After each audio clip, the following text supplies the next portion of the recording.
ദ്രോഹ നയങ്ങൾക്കെതിരെ BMS Vaniyamkulam panchayat committee പദയാത്ര സംഘടിപ്പിച്ചു. മാന്നന്നൂരിൽ നിന്നും ആരംഭിച്ച പദയാത്ര ജില്ലാ ജോയിന്റ് സെക്രട്ടറി ശശി ചോറോട്ടൂർ ഉദ്ഘാടനം ചെയ്തു.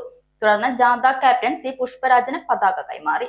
വെള്ളിയാട് ചോറോട്ടൂർ പടിഞ്ഞാറ്റുമുറി ചോറോട്ടൂർ സെന്റർ തൃക്കങ്കോട് രണ്ടുമൂർത്തി തൃക്കങ്കോട് മനശ്ശേരി സെന്റർ എന്നിവിടങ്ങളിലെ സ്വീകരണത്തിന് ശേഷം വാണിയംകുളം ടൗണിൽ സമാപിച്ചു. ശേഷം നടന്ന പൊതുസമ്മേളനം ജില്ലാ സെക്രട്ടറി K രാജേഷ് ഉദ്ഘാടനം ചെയ്തു.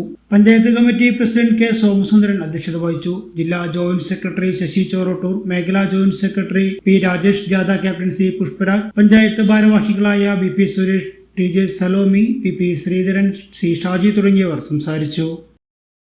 സൗജന്യ വൈഫൈ കണക്ഷൻ അങ്ങനെ വരാൻ വഴിയില്ലല്ലോ. ഫ്രീ മോഡം ഇൻസ്റ്റലേഷൻ ചുമ്മാ. സത്യാടോ, എന്റെ വീട്ടിൽ ഈ കണക്ഷനാ. തന്നെയും വിശ്വാസമില്ല. അല്ല, കേരള വിഷൻ. കേരള വിഷനിലേക്ക് സ്വാഗതം. ഇപ്പോൾ വൈഫൈ കണക്ഷൻ എടുക്കാം ഫ്രീ ആയി.